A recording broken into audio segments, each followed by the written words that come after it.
পাচার হওয়া অর্থ ফেরত আনতে যুক্তরাষ্ট্রের সাথে আলোচনা হয়েছে বলে জানান অর্থ উপদেষ্টা ডক্টর সালেউদ্দিন আহমেদ। রাষ্ট্রীয় অতিথি ভবন পদ্মায় সকালে মার্কিন প্রতিনিধি দলের সাথে বৈঠকের পরে কথা জানান তিনি। বলেন, আর্থিক খাতে সংস্কার এবং উন্নয়নে যুক্তরাষ্ট্র $200 মিলিয়ন সহযোগিতা দেবে। এছাড়াও কর ব্যবস্থাপনা এবং পাচারকৃত অর্থ দেশে ফিরিয়ে আনতে যুক্তরাষ্ট্র কিভাবে সহযোগিতা করতে পারে সেসব বিষয়ে আলোচনা হয়েছে বলেও জানান তিনি।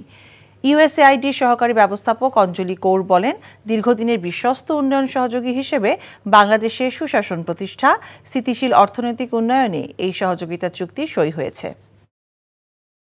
বিশেষ করে আর্থিক সংস্কার এবং আর্থিক খাতে যেগুলি সহযোগিতাগুলি দরকার সেটা, আর দ্বিতীয়ত বাণিজ্যের ক্ষেত্রে বাণিজ্যে আমরা এক্সপোর্ট ডাইভার্সিফিকেশন এবং এক্সপোর্ট বা আমাদের বাণিজ্যের ব্যাপারে অন্যান্য কারিগরি সহায়তা বা বাজার এক্সপ্লোর করার এই সমস্ত আলোচনা হয়েছে। ওরা বলেছে আমরা ডেফিনিট কর্ম পরিকল্পনা নিয়ে আমরা এগুলো তারা এবারে সহযোগিতা করার আশ্বাস দিয়েছে। এনজিওর কিস্তি প্রথমবার বিকাশ পেমেন্ট করলেই 20 টাকা instant cashback. We just signed moments ago our newest development agreement with the interim government that is for over $200 million.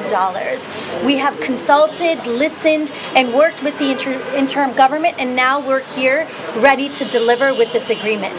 This new agreement highlights the priorities of the interim government, focused on an inclusive growth and prosperity for the people of Bangladesh.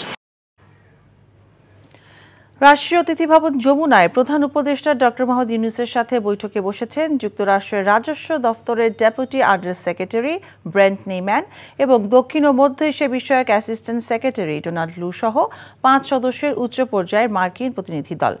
এই মুহূর্তে সেখানে আছেন আমাদের special correspondent Muksimul Ahsan. আমরা সরাসরি কথা বলছি তার সাথে। মুকসিমুল, প্রধান উপদেষ্টার সাথে তো মার্কিন প্রতিনিধি দল বৈঠক চলছে, তো বৈঠক এখন কোন পর্যায়ে রয়েছে আর কোনো তথ্য পেয়েছেন নাকি বৈঠকে কি বিষয় আলোচনা হচ্ছে? এনজিওর কিস্তি প্রথমবার বিকাশ পেমেন্ট করলেই 20 টাকা ইনস্ট্যান্ট ক্যাশব্যাক।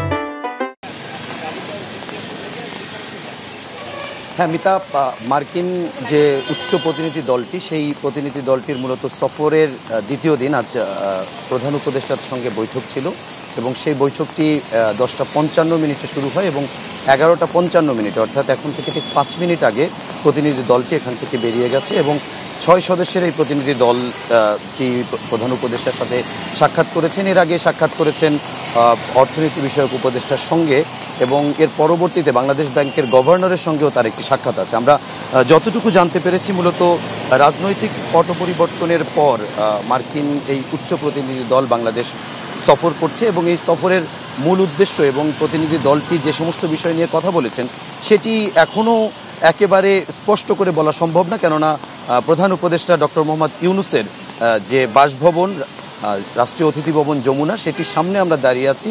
এখন পর্যন্ত কেবল বৈঠকটি শেষ হলো। বৈঠকটি শেষ হওয়ার পর কিছুক্ষণের ভেতরেই এখান থেকে ব্রিফিং করবেন প্রধান উপদেষ্টার প্রেস উইংয়ের পক্ষ থেকে ব্রিফিং করা হবে। সেই ব্রিফিংয়ে বিস্তারিত বলা হবে। আমরা তার বাইরে যতটুকু জানতে পেরেছি মূলত অর্থনৈতিক বিষয় নিয়ে আলোচনা, বাংলাদেশের অর্থনৈতিক অগ্রযাত্রা যেন ব্যাহত না হয়, পট পরিবর্তনের পর যেন আবারও ঘুরে দাঁড়াতে পারে বাংলাদেশ, সেটি যেমন একটি আলোচনার বিষয়। এবং আলোচনার একটি অন্যতম বিষয় হচ্ছে মার্কিন যুক্তরাষ্ট্রে যে পাচারকৃত যে অর্থ, বাংলাদেশ থেকে আমরা ইতিমধ্যে জেনেছি যে বিভিন্ন দেশে গত সরকারের আমলে গত 15 বছরে অনেক অর্থ পাচার হয়েছে। সেই অর্থ কিভাবে ফিরিয়ে আনা যায় সে বিষয়ে আলোচনা হয়েছে বলে আমরা জানতে পেরেছি। তো মিতা, এই হচ্ছে রাষ্ট্রীয় অতিথি ভবন যমুনার সামনে থেকে প্রধান উপদেষ্টার সঙ্গে মার্কিন যে উচ্চ প্রতিনিধি দলটি সফর করেছেন তার সবশেষ খবর।